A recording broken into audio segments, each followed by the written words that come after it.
Hello and welcome to cinema unveiled. तो कहानी शुरू होती है 1967 से और पहले सीन में हम अफ्रीका का जंगल देखते हैं जहां पर एक वायरस फैला होता है जिसका नाम है मोटोबा। यहाँ पर हम देखते हैं कि कुछ डॉक्टर्स और साइंटिस्ट यहाँ पर आते हैं और मुतासिर हुए पेशेंट्स का ब्लड सैंपल लेते हुए देखते हैं और उसके बाद वो वापस चले जाते हैं। और कुछ ही देर में हम देखते हैं कि अमेरिकन आर्मी के जनरल्स एक हुक्म जारी करते हैं जिसमें वो कहते हैं कि इस गांव पर बम गिराकर तबाह कर दिया जाए ताकि वायरस को आगे फैलने से रोक सकें।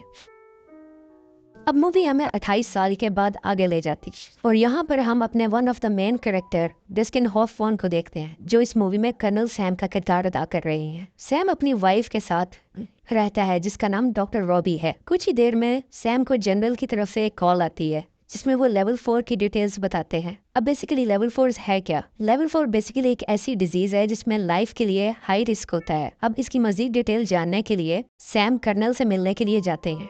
यहाँ पे कर्नल सैम की मुलाकात डिफरेंट ऑफिसर से होती है जिसमें जनरल बिली भी शामिल होते हैं। मेजर सॉल्ट का ये फर्स्ट मिशन है कर्नल सैम के साथ और जब ये दोनों अफ्रीका के जंगलों में पहुंचते हैं जहाँ पे वायरस ब्रेक आउट हुआ होता है तो वहाँ देख के ये बहुत परेशान होते हैं क्योंकि सिचुएशन बहुत खराब हो चुकी है। यहाँ पर बहुत से लोग मर रहे होते हैं, खून की उल्टियाँ कर रहे होते हैं। ये देख के मेजर सॉल्ट बहुत परेशान हो जाता है और अपना हेलमेट उतार देता है और रोने लगता है। और यहीं पे एक रैंडम आदमी इनसे मिलता है और इन्हें बताता है कि ये वायरस हवा से नहीं फैलता, लेकिन ये उसे अनसुना कर देते हैं और तमाम सैंपल्स कलेक्ट कर वापस बरतानिया अपने मुल्क में आ जाते हैं। जब कर्नल सैम इस वायरस का टेस्ट कर रहे होते हैं अपनी एक हाईटेक लेबोरेटरी में तो इन्हें और इनकी टीम को पता चलता है कि ये मोटोबा वायरस है।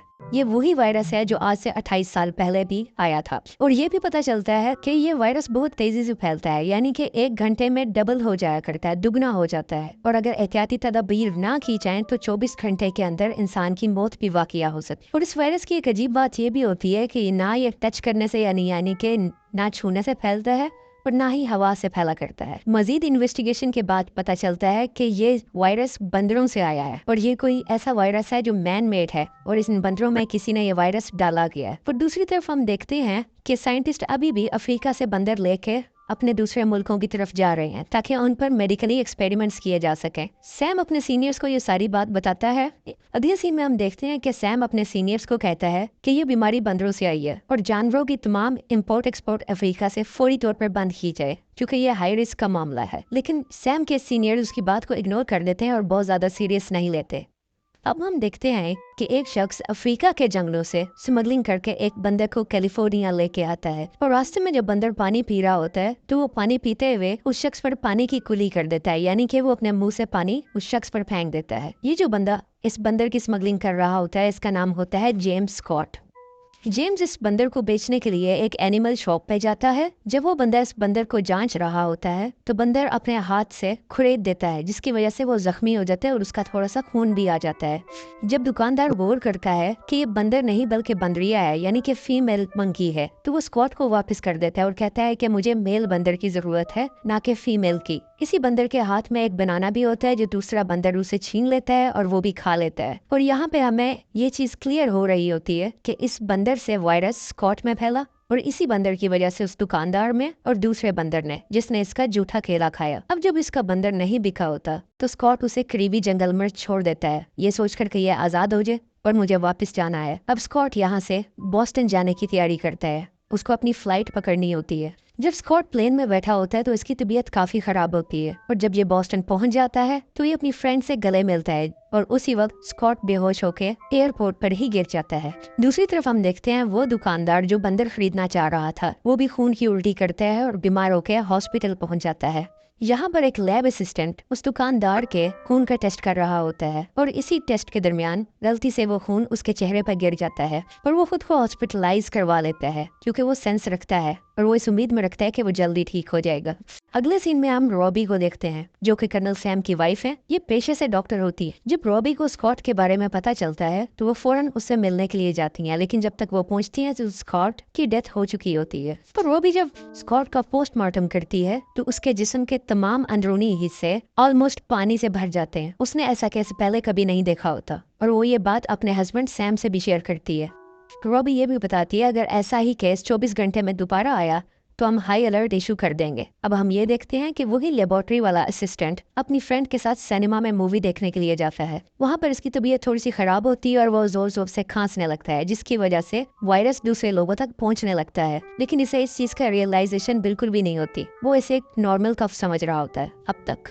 और वो जब पानी पीने के लिए बाहर जाता है तो वहीं पे गिर जाता है और ये भी हॉस्पिटल में चला जाता है। क्वाड और लेबोरेटरी वाला इंसान सिर्फ बीमार नहीं होते, बल्कि बहुत से लोग और भी बीमार होना शुरू हो जाते हैं। आहिस्ता आहिस्ता ये बीमारी फैल रही होती है।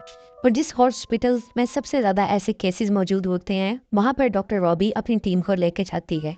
दूसरी तरफ कर्नल सैम भी कैलिफोर्निया पहुंच जाते हैं, क्योंकि कैलिफोर्निया में सबसे ज्यादा बीमारी फैल रही होती है। अब हम ये भी देखते हैं कि ब्रिगेडियर जनरल बिली फोर्ड अपने एसोसिएट से बात कर रहे होते हैं। उनके एसोसिएट उन्हें कहता है कि कैलिफोर्निया को तबाह करना ही सोल्यूशन है, ताकि ये वायरस दूसरे शहरों में ना फैले। लेकिन बिली फोर्ड कहता है कि नहीं, हम सबको बचाएंगे। और इसी कॉल के बाद कैलिफोर्निया को यूएस आर्मी चारों तरफ से घेर लेती है, ताकि कोई शख्स ना बाहर जा सके, ना बाहर से कैलिफोर्निया में दाखिल हो सके। जब सैम और रॉबी मिलते हैं तो इन्हें पता चलता है कि वायरस हवा से भी फैला करता है, क्योंकि ये वायरस उस शख्स को भी हुआ था जो वायरस वाले लोगों के करीब बिल्कुल भी नहीं था। पूरी टीम आपस में मिलती है और ये बात को फाइनलाइज करती है डिफरेंट एक्सपेरिमेंट्स के थ्रू कि वायरस हवा से भी फैल सकता है और उसके अलावा ये एनिमल की वजह से आया है। शहर के हालात बहुत खराब होते हैं, बहुत अफरा तफरी की कंडीशन होती है। कुछ लोग भागने की भी कोशिश करते हैं, लेकिन आर्मी इंटरफेयर करती है और किसी को बाहर नहीं निकलने देती और सबको एक कैंप लगाकर क्वारंटाइन कर देती है। और हम सब क्वारंटाइन का मतलब जानते ही हैं कि इन्फेक्टेड पेशेंट्स या जिन पर कुछ शक हो उनको बाकी लोगों से कुछ अलग रख, जिसकी वजह से वायरस और ना फैले और दूसरे शहर भी महफूज रहे। अब हम देखते हैं कि रॉबी इन्फेक्टेड स्टोर में जाती है। ये इन्फेक्टेड स्टोर वही है जहाँ पर कुछ इन्फेक्टेड एनिमल्स पाए जाते हैं। वो वहाँ से उस इन्फेक्टेड बंदर को लेके आती है और उसका चेकअप करती है। चेकअप के बाद ये सामने आता है कि उस बंदर के जिस्म के अंदर एंटीबॉडीज नहीं है जो वायरस को एक्सेप्ट कर सके। इस वबा से बचने के लिए जनरल बिली फोर्ड E1101 सीरम का इंतखाब करते हैं, क्योंकि ये वही सीरम होता है जो आज से 28 साल पहले भी दिया गया था, क्योंकि ये बीमारी एक दफा पहले भी आ चुकी है। लेकिन पेशेंट पे कोई फर्क नहीं पड़ रहा होता। शायद ये वायरस पहले से मजबूत होके आया है। ये सीरम बिल्कुल भी काम नहीं कर रहा होता और पेशेंट्स की मौत होने लग जाती है। अब सैम वो सीरम लेके अपनी लेबोरेटरी में आता है ताकि उस पर कुछ एक्सपेरिमेंट कर सके। वो अपने कोवर्कर मेजर सॉल्ट को वो सीरम देता है और कहता है कि इसकी डिटेल्स चेक करो। और उस बंदर को भी तो मेजर सॉल्ट वो सीरम उस इन्फेक्टेड बंदर को भी देता है। दूसरी तरफ हम देखते हैं कि यूएस आर्मी अपने लोगों को कहती है कि अगर आपको फ्लू, खांसी, जुकाम, नज़ला ऐसा कुछ भी है और अगर आपको शक है कि आप बीमार हो सकते हैं तो अपने घर के दरवाजे के बाहर एक सफेद कपड़ा लगाएं। इस सफेद कपड़े की वजह से यूएस आर्मी आती है और इन्फेक्टेड लोगों को अपने साथ ले जाती है ताकि उनका इलाज कर सके। मीडिया भी मुकम्मल तरीके से इन सब वाकयात की रिपोर्टिंग कर रहा होता है। दूसरी तरफ कर्नल सैम का साथी कैसी लैब में एक्सपेरिमेंट कर रहा होता है और एक्सपेरिमेंट के दौरान गलती से उसका सूट हट जाता है। ये एक प्रोटेक्टिव सूट है और फटने के बाद इसकी प्रोटेक्शन बिल्कुल नहीं है, क्योंकि वो वायरस के बिल्कुल करीब होता है तो ये वायरस उसके अंदर भी आ जाता है, लेकिन वो इस वायरस का किसी से जिक्र नहीं करता। दूसरी तरफ हम देखते हैं कि यूएस प्रेसिडेंट एक मीटिंग कर रहे होते हैं और इसी मीटिंग के दरमियान वो जनरल जो बिली को कह रहा था कि हम कैलिफोर्निया को तबाह कर देते हैं, वो यहाँ पे मौजूद होता है और वही जनरल प्रेसिडेंट से कैलिफोर्निया को तबाह करने की इजाजत ले लेता है। यानी कि अब हुकूमत की तरफ से ऑर्डर है कि कैलिफोर्निया को तबाह कर दिया जाए, क्योंकि अगर बम गिरा के इसे तबाह ना किया गया तो ये बीमारी दूसरे शहरों में भी फैल जाएगी और ये कहीं से सेंस नहीं बनती। तो कैलिफोर्निया के 27,000 लोगों को बचाने के लिए हम अमेरिका के लाखों लोगों को रिस्क में डाल दें। यहाँ पे कर्नल सैम और उसकी वाइफ रॉबी आपस में बात कर रहे होते हैं और उनकी नजर एकदम बंदर पर जाती है जो बिल्कुल एक्टिव होके खड़ा होता है और खेल कूद रहा होता है। वो इसे देख के बहुत खुश होते हैं और थोड़े से एक्सपेरिमेंट के बाद ये बात जानते हैं कि ये सीरम E1101 जिस बंदर को दिया था ये इस बीमारी की एंटीडोट है। ये वही सीरम था जो अफ्रीका के लोगों को ठीक करने के लिए बनाया गया था। लेकिन कैलिफोर्निया में ये वायरस बहुत लेवल तक फैल चुका है, इसलिए यहाँ पे ये बहुत लोगों पर असर नहीं कर रहा। ये एंटीडोट बिल्कुल काम नहीं आ रही, जिसकी वजह से लोगों की मौत वाक़या हो रही है।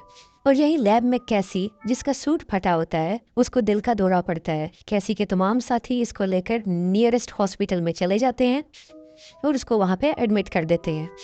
यहाँ पर रॉबी जब कैसी को इंजेक्शन लगाने लगती है तो ये वायरस रॉबी में भी ट्रांसमिट हो जाता है, क्योंकि कैसी ने किसी को नहीं बताया होता कि वो भी इस वायरस से एक्सपोज्ड है। अब कैसी और रॉबी दोनों को वायरस हो चुका है।